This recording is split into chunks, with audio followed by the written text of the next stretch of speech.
US class. बाकी students कहाँ हैं आज?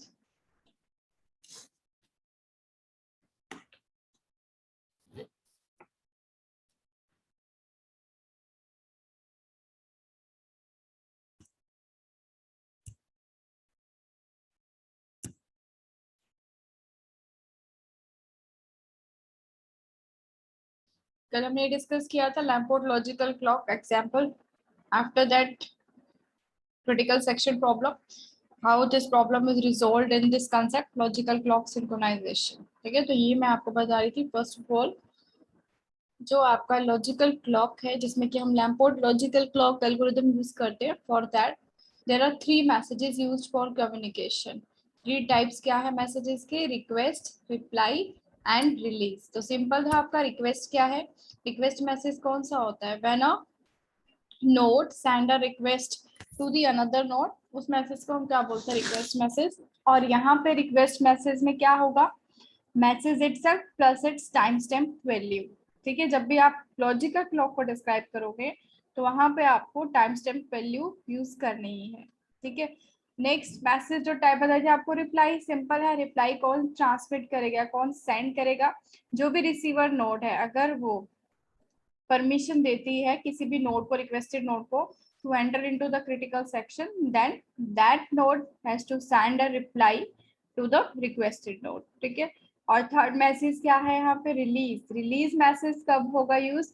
जब कोई भी नोड अपना क्रिटिकल सेक्शन की टास्क कंप्लीट कर लेती है, after that it's purpose is to transmit a release message to all the nodes। ठीक है, तो ये 3 मैसेजेस आपके यूज होते हैं किसके लिए? लॉजिकल क्लॉक सिंक्रोनाइजेशन के लिए। अब यहाँ पे कंसेप्ट क्या था वो हमने डिस्कस किया था कल। What is the concept here? if n1 there are total 4 nodes, n1 n2 n3 and n4, if n1 here want to send a message, request message to another node या फिर request message to enter into the critical section, हम किसकी बात कर रहे हैं यहाँ पे कि n1 को क्या करना है? critical section को access करना है। ठीक है, so for that n1 has to send a request message to all the nodes present in that network। तो n1 क्या करेगा? सिंपली आप ये कहोगे कि ब्रॉडकास्ट कर देगा उस रिक्वेस्ट मैसेज को सभी नोड्स पे। ठीक है, आफ्टर दिस ब्रॉडकास्टिंग क्या होता है कि जो सभी नोड है, आपको क्या बताया था कल, each node has their own queue. हर एक नोड की अपनी एक क्यू होती है। ठीक है, जो भी रिक्वेस्ट आती है उस रिक्वेस्ट को हर एक नोड अपनी क्यू में डाल देती है। Each node put that request into the Q. Okay, अब क्यू में मैं आपको बताई थी कैसे अरेंज होती है ये सभी नोड्स की request in the increasing order of their time stamp value. जो क्यू में पुट की जाएगी रिक्वेस्ट वो कैसे पुट की जाती है? In the increasing order. Increasing order मतलब जैसे कल किया था, पहले 2 फिर 3 फिर 4 फिर 5 6 7 इस तरह से। और जिसकी टाइम स्टैम्प वैल्यू होगी कम, सबसे कम, उसी को ही परमिशन मिलेगी सबसे पहले क्रिटिकल सेक्शन को एक्सेस करने की। ठीक है, तो यहाँ पे जैसे n1 का एग्जांपल लिया था, n1 ने एक रिक्वेस्ट ट्रांसमिट किया, सेंड किया सभी नोड्स को। सभी नोड्स क्या क्या? यहाँ पे n2 है, n3 है, n4 है, तीनों को ही वो मैसेज सेंड किया। तीनों ने क्या किया? उस मैसेज को, n1 के मैसेज को अपनी क्यू में रख लिया। ठीक है, साथ में उसकी टाइम स्टैम्प वैल्यू। अब n1 जो है, जो रिक्वेस्ट मैसेज ट्रांसमिट करता है, उसे भी अपनी क्यू में अपनी ही रिक्वेस्ट को रखना होता है। तो n1 जो है अपनी क्यू में भी अपनी रिक्वेस्ट को वहां पे रखेगा और उसकी टाइम स्टैम्प वैल्यू के साथ। ठीक है, अब मैं आपको कल क्या बताई थी कि जो आपका सपोज ये जो 2 नोड्स है n3 और n4, एट दिस टाइम जिस टाइम पे रिक्वेस्ट आई है n1 से क्रिटिकल सेक्शन में एंट्री लेने के लिए, तो उस टाइम पे उसको नहीं, उसमें जाना चाहते, उसको एक्सेस नहीं करना चाहते, तो ये दोनों तो सिंपली ग्रांट परमिशन का मैसेज इनसे रिसीव हो जाएगा n1 को, क्योंकि ये तो एंट्री ही नहीं लेना चाहते, तो इनके लिए तो वो फ्री ही है। ठीक है, अब n1 को जब तक कि वो एंटर नहीं करेगा, जब तक कि उसको सभी नोड से, जितनी भी प्रेजेंट नोड होती है वहां पे, उन सभी से ही रिप्लाई मैसेज नहीं आ जाता। सो n3 और n4 ने तो रिप्लाई किया, बट n2 जो है, n2 नोड को भी एंटर लेना है उसी टाइम पे क्रिटिकल सेक्शन में। तो हो गया क्या? सिंपल, जो n2 है वो भी अपनी रिक्वेस्ट, एक रिक्वेस्ट सेंड करेगी, खुद की क्यू में भी डालेगी और बाकी सभी की क्यू में भी n2 जाएगा। ठीक है, अब n2 के साथ में भी n2 की टाइम स्टैम्प वैल्यू जाएगी। n2 की टाइम स्टैम्प वैल्यू कितनी यहाँ कंसिडर की थी? 3। तो हमें पता है कि जिसकी स्मॉल होगी वो पहले एग्जीक्यूट होगा। तो अब इन तीनों में से जस्ट n2 को एंट्री लेनी थी क्रिटिकल सेक्शन में, तो n2 ने जस्ट क्या किया? कंपेयर की टाइम स्टैम्प वैल्यू की जो N1 की है और मेरी है, उन दोनों में से कौन सी स्मॉल है। तो N2 ने चेक किया that N1 has a small time stamp value. So N2 ने अब क्या किया, एक मैसेज, रिप्लाई मैसेज सेंड किया N1 को। क्या, किस चीज का मैसेज होता है वो, ग्रांट परमिशन, यानी कि now N1 can enter into the critical section. तो N2 ने N1 को मैसेज ट्रांसमिट किया, N1 ने क्रिटिकल सेक्शन में एंट्री ली। आफ्टर दैट N1 ने क्या किया, एक रिलीज मैसेज, जब इसका काम क्रिटिकल सेक्शन का कंप्लीट हो गया, आफ्टर दैट एक रिलीज मैसेज उसने ट्रांसमिट किया। और रिलीज मैसेज भी आपका क्या होगा, ब्रॉडकास्ट ही होगा, यानी कि हर एक नोड को वो रिसीव हो जाएगा। हाँ वही नहीं ला सकते, वही नहीं ला सकते। Anjali, mute your mic.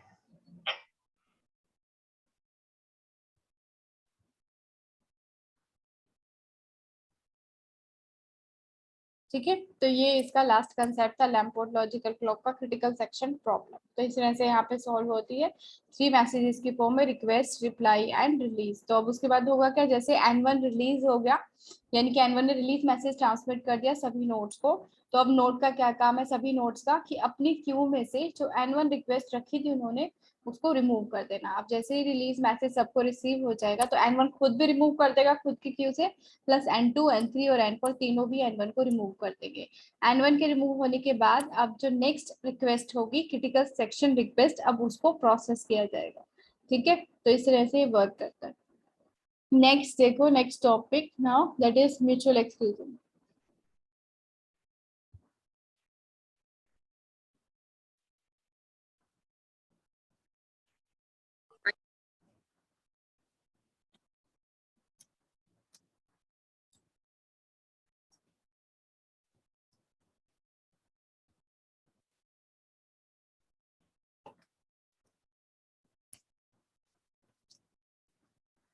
Yes, class, anyone of you tell me what is mutual exclusion? क्या होता है mutual exclusion?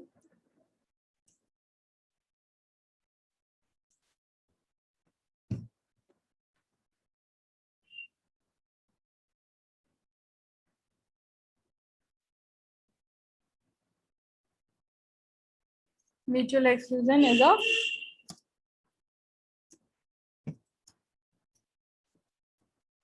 program, or you can say the program object. क्या पर्पस होता है इसका? That is used to prevent the simultaneous access to the data. Simultaneous access to shared data. Not only data, but simultaneous access to the shared data.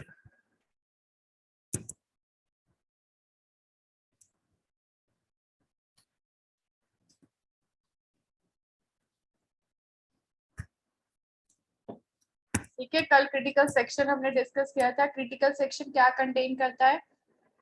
Critical section को हम क्या कहते हैं? एक सेगमेंट ऑफ कोड है ये, जो कि जहाँ पे क्या प्रेजेंट होते हैं, शेयर्ड रिसोर्सेज होते हैं, यानी कि वो रिसोर्सेज जो मल्टीपल प्रोसेसेस यूज करते हैं। अब यहाँ पे प्रॉब्लम जो होती है, क्रिटिकल सेक्शन प्रॉब्लम, वो क्या होती है कि वो शेयर्ड रिसोर्सेज मल्टीपल प्रोसेसेस एक ही टाइम पे एक्सेस करना चाहते हैं, but there is a condition that only one process can execute a critical section at a time. ठीक है, एक क्रिटिकल सेक्शन प्रॉब्लम होती है। क्रिटिकल सेक्शन क्या है, वो पार्ट किसी भी प्रोग्राम का जहां पर कि शेयर रिसोर्सेज प्रेजेंट होते हैं। अब यहाँ पे प्रॉब्लम कब आती है, जब मल्टीपल प्रोसेसेस एक साथ में उन प्रोसेसेस को, उन रिसोर्सेज को यूज करना चाहते हैं, एक्सेस करना चाहते हैं।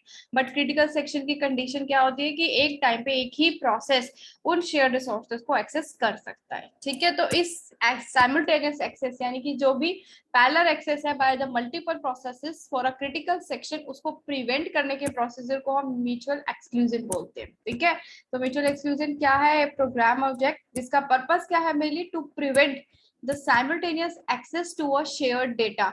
शेयर डेटा कहाँ प्रेजेंट है आपका? क्रिटिकल सेक्शन में। यानी कि इसकी हेल्प से क्या होगा कि जस्ट एक ही प्रोसेस, जो हमारी कंडीशन होती है कि एक ही प्रोसेस एक टाइम पे उस क्रिटिकल सेक्शन को एक्सेस करेगा। ठीक है, now for mutual exclusion it is known as, इसे हम क्या बोलते हैं? इट इज अ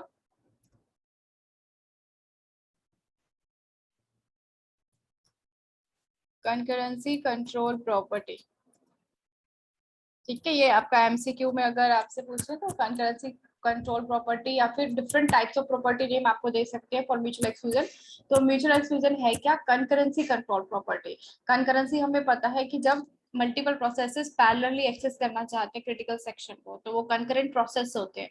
तो उन कंकरेंसी कंट्रोल यानी कि उस कंकरेंट प्रोसेसेस का जो एक्सेस है उसे कंट्रोल करने के लिए म्यूचुअल एक्सक्लूजन का कांसेप्ट यूज होता है। ठीक है, तो इस वजह से इसको क्या बोलते हैं?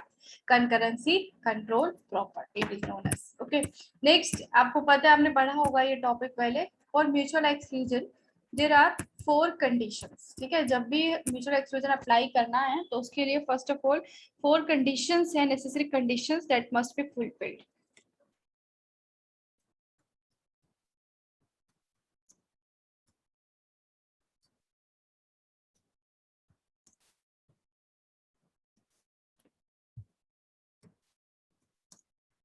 क्या है क्लास 1 कंडीशंस, पता है आपको?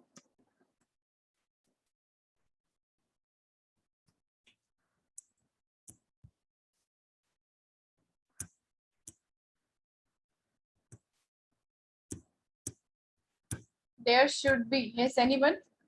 What are the 4 necessary conditions for mutual exclusion to occur in the system?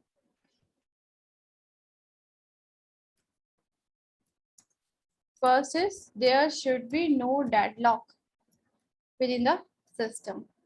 Second condition is there should be no starvation. Third is the system should have the power of fault tolerance. And fourth is there should be fairness among all the processes. So these are the conditions for the mutual exclusion to occur in a system. Mutual exclusion कर क्या रहा है? Simply जो हमारा critical section का access हो रहा है different processes का at the same time, तो उनका उस access को वो prevent कर रहा है, यानी कि वो सबको दे तो रहा है resources but not at the same time, तो उसको control करता है। ठीक है, now first condition that is the deadlock. Deadlock क्या होती है? Suppose we have 2 processes.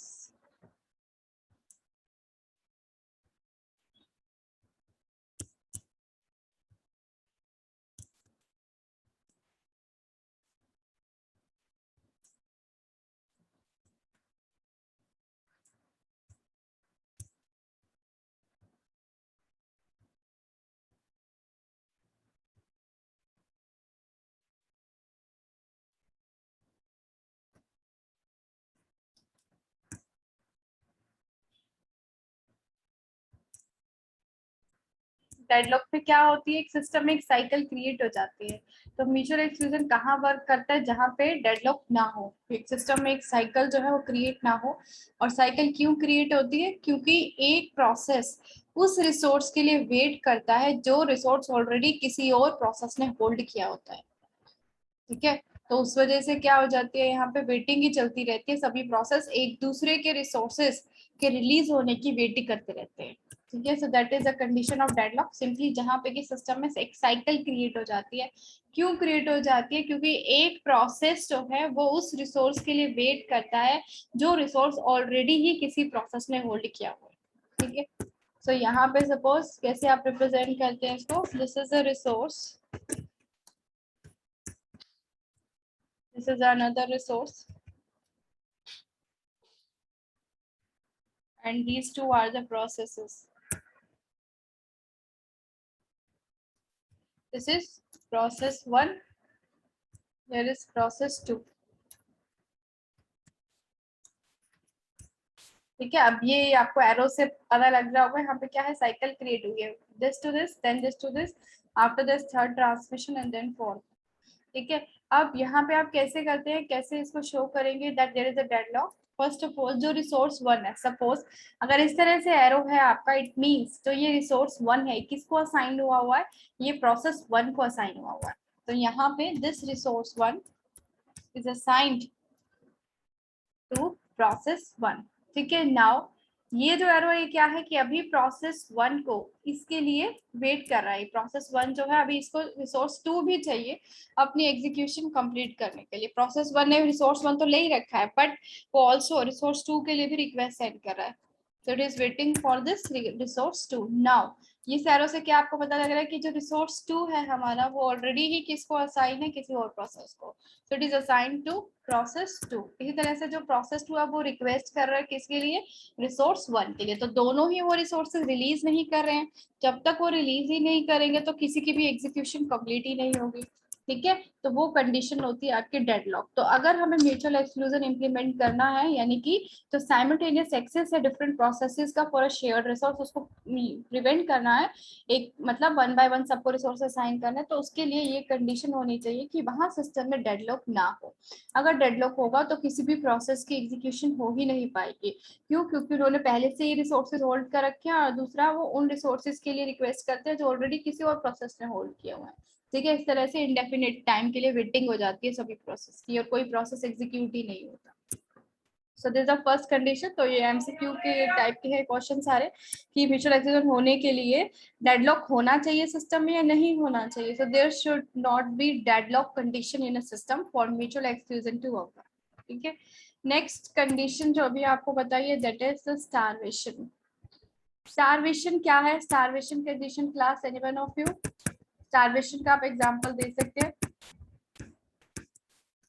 It is a condition in which a process waits for infinite time for the resources. Starvation वो कंडीशन होती है जहां पे कोई भी एक प्रोसेस रिसोर्स के लिए इनफाइनाइट टाइम के लिए वेट करता है। ये फिक्स नहीं है कि आपको आफ्टर 1 आवर उसको रिसोर्सेज असाइन हो जाएगा। There is no that fix time interval. So infinite time के लिए वेटिंग हो जाती है किसी भी प्रोसेस की फॉर द रिसोर्सेज। क्यों होती है वो? क्योंकि जैसे फॉर एग्जाम्पल अब हमारे पास प्रोसेस है P1, P2, P3।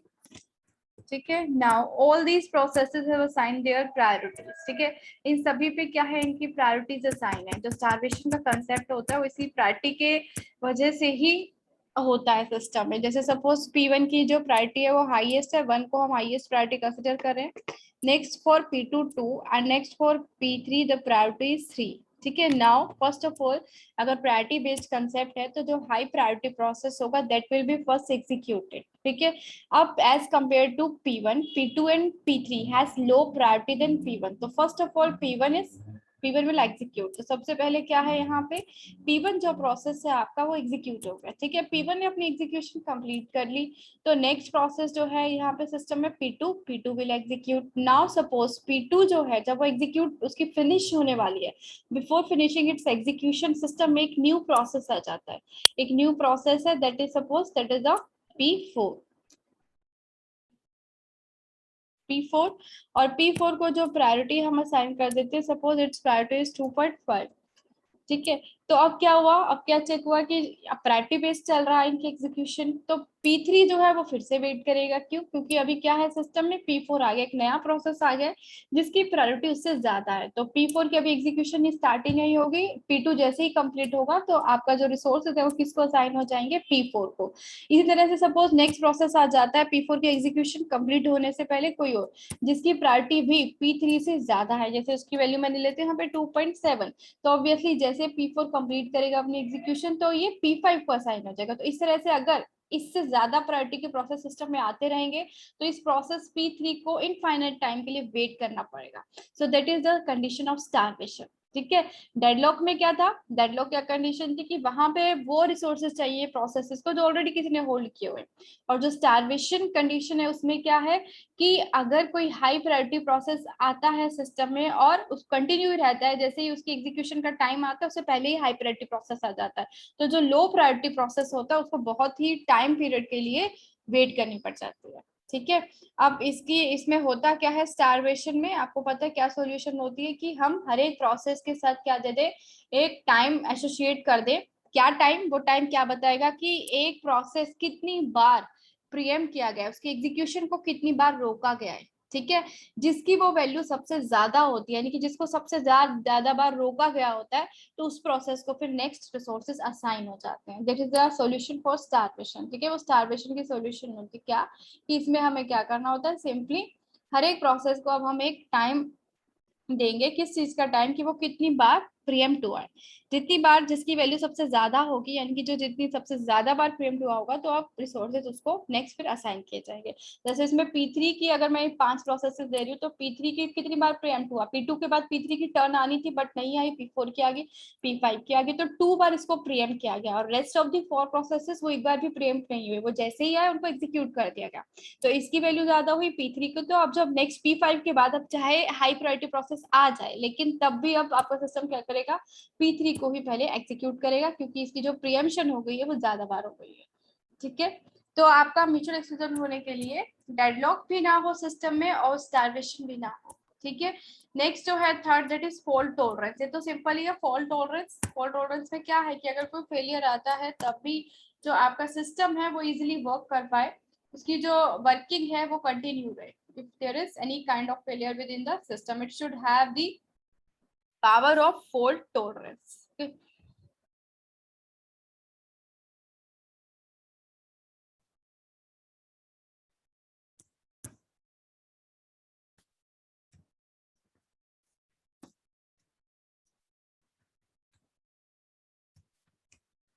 Fault tolerance, it is the ability of a system to continue its working even in the case of failure.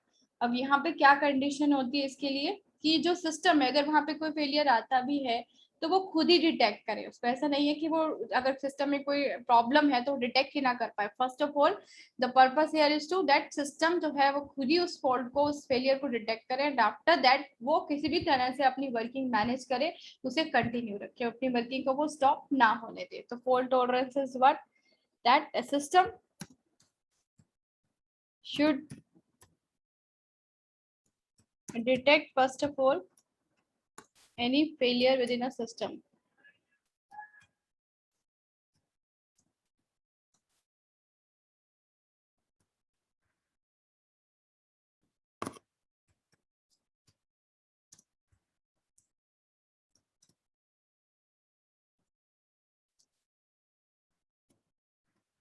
And manage itself to continue working.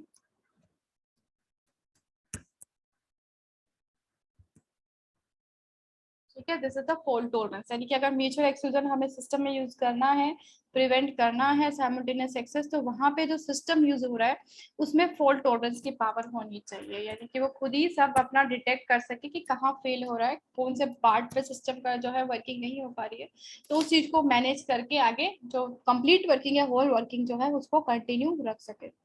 Last जो था अभी आपको बताया था ऊपर, that is the fairness. Last condition क्या है, fairness. Fairness से आप क्या समझ रहे हो, फेयरनेस यानी कि जो सिस्टम है वो हर एक प्रोसेस के साथ फेयर रहे।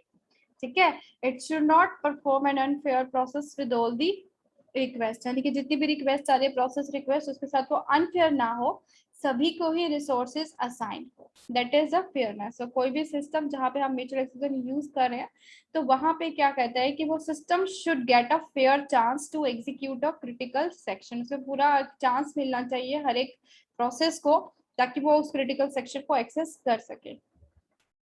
ठीक है, अब ये कैसे मिलता है, जो हमारा क्रिटिकल सेक्शन रिक्वेस्ट होती है यहाँ पे, वो कैसे प्रोसेस होती है, विद द ऑर्डर, जिस ऑर्डर में वो आते हैं। जैसे आपने फीफो पढ़ा होगा, फर्स्ट इन फर्स्ट आउट, जिस ऑर्डर में आपकी क्रिटिकल सेक्शन की रिक्वेस्ट आएगी वो उसी ऑर्डर में ही एग्जीक्यूट होंगे। इस प्रोसेस, इस चीज कंसेप्ट से ये फेयरनेस रखता है सभी प्रोसेसेस के among. So fairness is that each process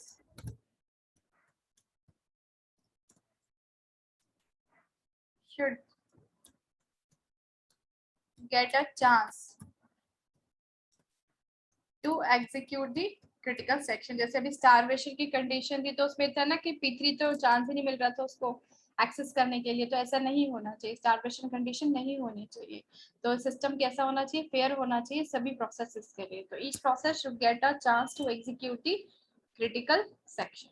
And how is it possible? क्या solution होती है इसके लिए कि just जिस ऑर्डर में, ऑर्डर इज कंसिडर हियर, जिस ऑर्डर में रिक्वेस्ट आती है क्रिटिकल सेक्शन की, उसी ऑर्डर में फिर उनको प्रोसेस किया जाता है। जैसे यहाँ पे ऊपर 5 प्रोसेस है, अगर इनका ऑर्डर यही था 1 2 3 4 5, तो इनकी रिक्वेस्ट को भी इसी ऑर्डर में फिर प्रोसेस किया जाएगा। First of all P1 enter करेगा क्रिटिकल सेक्शन में, after it's exit P2 will enter, after that P3 and so on. ठीक है, तो ये 4 कंडीशंस होती है। यहाँ से अगर सब्जेक्टिव एग्जाम आता है तो सिंपल जो स्मॉल क्वेश्चंस होते हैं उसमें क्वेश्चन आता है, what are the 4 necessary conditions for mutual exclusion. तो वो कंडीशंस आपकी क्या है? First of all there should be no deadlock, no starvation, system should have a power of fault tolerance, and system should be fair among all the processes so that all of them can get a chance to execute the critical section. Clear है?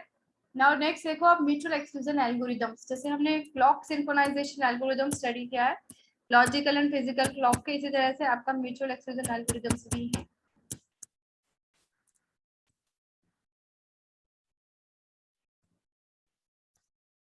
Mutual exclusion algorithm,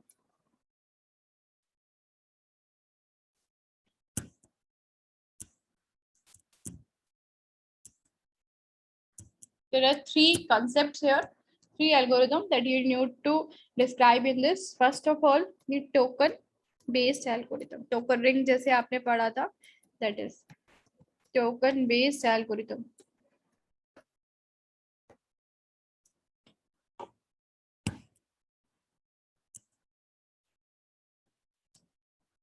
Second is the centralized mutual exclusion, एम मैं यहाँ पे लिख रही हूँ, ठीक है, mutual exclusion algorithm. Second algorithm जो है यहाँ पे, that is for the centralized system, and third is the distributed mutual exclusion algorithm. ठीक है, so for mutual exclusion algorithms अगर आपका सब्जेक्टिव एग्जाम होता है तो ये तीनों आपको यहाँ पे डिस्क्राइब करने हैं, token based algorithm, centralized mutual exclusion and distributed mutual exclusion. ठीक है, now what are these 3 types of algorithm, क्या है, क्या इनकी वर्किंग है, देखो।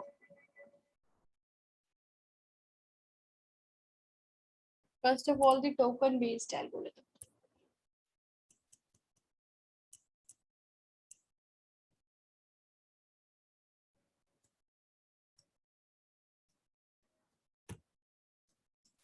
it's very simple, token based algorithm.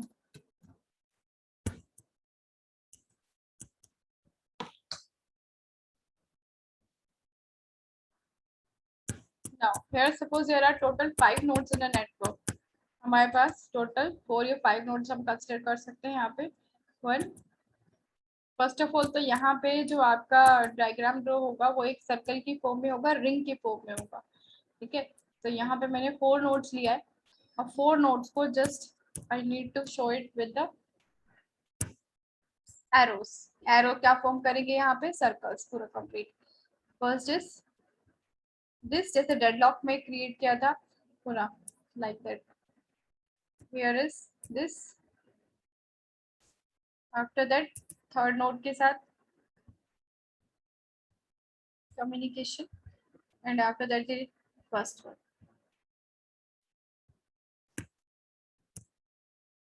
ठीक है, अब यहाँ पे आप कोई भी एग्जांपल टोकन बेस्ड का देते हो, यानी कि टोकन रिंग, यानी कि जो हमारा कम्युनिकेशन होगा वो एक रिंग फॉर्म में होता है, सर्कुलर फॉर्म में होता है। ठीक है, और आपका जो फर्स्ट नोड है वहां से आप स्टार्ट करोगे विद दिस, लाइक अगर आपने कितनी भी नोड्स यहाँ पे यूज किया तो उन्हीं को सबको ही एक सर्कल फॉर्म में ही आपको लेना है, शो करना है, क्योंकि ये आपकी रिंग बेस्ड एल्गोरिथम है। टोकन रिंग भी इसको बोलते हो आप, या टोकन बेस्ड भी बोलते हो आप सिंपली, क्योंकि यहाँ पे क्यों बोलते हैं इसको टोकन रिंग, क्योंकि ये सर्कुलर फॉर्म में कम्युनिकेशन है। ठीक है, हर एक नोड जो होती है वो कम्युनिकेशन के लिए डिपेंड करती है अपनी एडजेसेंट नोड पे। ओके, नाउ सपोज इसमें क्या होता है आपका, first of all in the token based algorithm a unique token is used. यहाँ पे टोकन बेस्ड है तो ऑब्वियसली क्या है, एक टोकन यूज किया जाता है, and that token is shared among all the nodes, और इस टोकन को सभी नोड्स पे, सभी नोड के साथ शेयर किया जाता है। So first of all A token is used which is shared among all nodes. जैसे यहाँ पे 4 नोड्स हैं तो टोटल 4 नोड को ही ये मिलेगा आपका। किस चीज के लिए क्यों मिल रहा है ये, ताकि वो क्रिटिकल सेक्शन को एक्सेस कर सके। ठीक है, म्यूचुअल एक्सक्लूजन जो है वो कर क्या रहा है, जो हमारी क्रिटिकल सेक्शन प्रॉब्लम है उसको सॉल्व कर रहा है। तो यहाँ पे मैं इसको नेम दे देती हूँ N1, N2, N3 and 4. So total there is 4 nodes.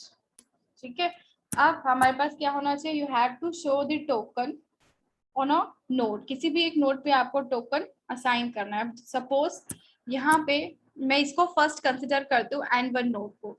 अब टोकन बेस्ड सिस्टम में होता क्या है कि हर एक नोड के साथ हर एक रिक्वेस्ट पे, आप ये कह सकते हैं हर एक नोड की रिक्वेस्ट, जैसे N1, N2, N3, N4, इन सभी की रिक्वेस्ट के साथ एक सीक्वेंस नंबर ऐड किया जाता है। ठीक है, सीक्वेंस नंबर, जैसे सपोज N1 जो है उसने रिक्वेस्ट जनरेट की है, उसका सीक्वेंस नंबर है 0। ऐसे ही N2 ने जो रिक्वेस्ट जनरेट किया उसका सीक्वेंस नंबर है 1। आफ्टर दैट N3 की जो रिक्वेस्ट है that sequence number is 2 and for N4 के लिए जो सीक्वेंस नंबर है वो क्या है 3। तो ये जो 0, 1, 2, 3 है, this are the sequence number. तो टोकन बेस में आपको याद रखना है, अगर कोई रिक्वेस्ट आती है क्रिटिकल सेक्शन के लिए तो उस रिक्वेस्ट के साथ में उसका सीक्वेंस नंबर भी होता है। ठीक है, this is a sequence number. अब ये जो टोकन है जो शेयर किया जाता है वो फर्स्ट ऑफ ऑल उस नोड को दिया जाता है जिसका सीक्वेंस नंबर सबसे कम है। जो अभी हमने फेयरनेस की बात की थी ना, कि जिसमें आपका क्या होता है कि एक ऑर्डर में चलती है एग्जीक्यूशन, इसी तरह से यहाँ पे भी है। यहाँ पे वो ऑर्डर किस फॉर्म में लिया जा रहा है, एक सीक्वेंस नंबर की फॉर्म में लिया जा रहा है। तो अब ये जो एक टोकन है, यूनिक टोकन, वो फर्स्ट ऑफ ऑल उस नोड को असाइन किया जाएगा जिसका सीक्वेंस नंबर सबसे कम होगा। तो इसकी सीक्वेंस नंबर वैल्यू यहाँ पे सबसे कम जो है वो किसकी है, N1 की। तो suppose N1 at a particular time period, N1 is assigned a token। तो हमने इसको असाइन कर दिया एक टोकन।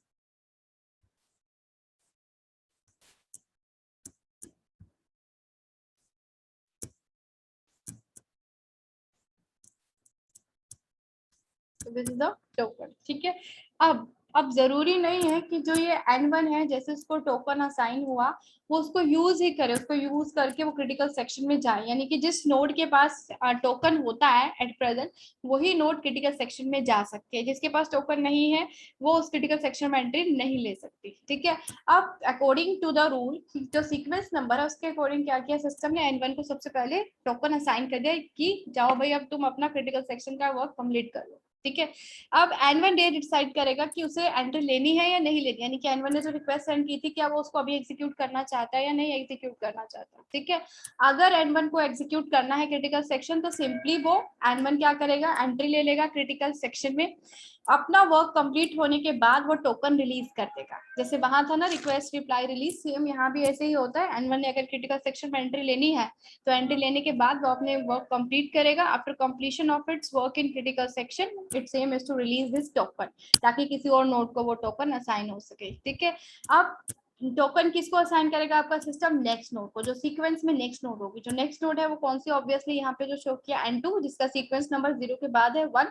तो अब टोकन जो है इसकी नेक्स्ट नोड को, इसलिए मैं इसको बोला था ना एडजेसेंट, तो एडजेसेंट नोड को इस तरह से पास होता रहेगा टोकन। तो N2 के पास टोकन आ गया, N2 फिर से डिसाइड करेगा फर्स्ट ऑफ ऑल कि ये क्रिटिकल सेक्शन एक्सेस करना चाहता है या नहीं। अगर वो एक्सेस करना नहीं चाहता है, दो कंडीशंस होती है यहाँ पे, अगर एक्सेस नहीं करना है, इसको टोकन तो मिल गया बट इसे अभी क्रिटिकल सेक्शन में नहीं जाना, ये सिंपली वो टोकन पास कर देगा, आप कह सकते हैं रिलीज कर देगा। उसके बाद जो सीक्वेंस में नेक्स्ट नोड होगी उसको ये टोकन असाइन हो जाएगा। इसी तरह से N3 भी डिसाइड करेगी कि उसे जाना है कि नहीं जाना। नहीं जाना तो सिंपली पास कर देगी, जाना है तो उसको एग्जीक्यूट करेगी, आफ्टर दैट वो उसको रिलीज कर देगी। इस तरह से N3 का वर्क कंप्लीट हो गया तो फिर किसके पास आ गया, N4 के पास। ऐसे ही N4 ने अपना काम कंप्लीट कर लिया, टोकन रिलीज कर दिया, तो फिर से वो किसके पास आ गया, N1 के पास। तो इस तरह से इसमें होता क्या है, टोकन बेस में एक टोकन यूज किया जाता है जो कि सभी नोड को शेयर किया जाता है। दो केस होते हैं क्या, कि फर्स्ट ऑफ ऑल तो सीक्वेंस नंबर के अकॉर्डिंग आप टोकन असाइन करोगे किसी भी नोड को।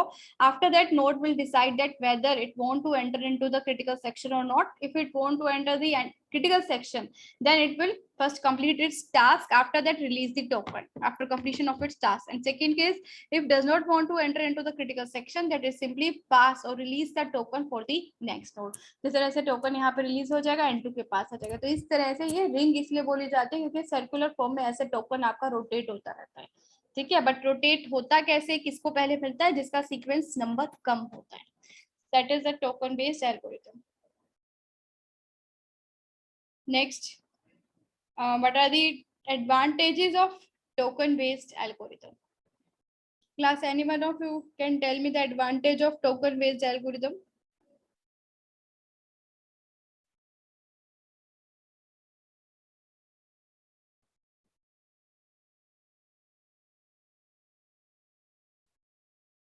सिंपल, देखो अब हम ये 3 म्यूचुअल एक्सक्लूजन के एल्गोरिदम डिफाइन करेंगे। तो जो म्यूचुअल एक्सक्लूजन की कंडीशन थी कि ऐसा नहीं होना चाहिए, वही इनके एडवांटेजेस है। ठीक है, जैसे डेडलॉक और स्टारवेशन था, तो यहाँ पे टोकन बेस्ड वो नहीं होता है, दैट इज एडवांटेज। ठीक है, तो अब टाइम अप होने वाला है। नेक्स्ट आगे इसका एडवांटेज डिसएडवांटेजेस कल हम डिस्कस करते हैं।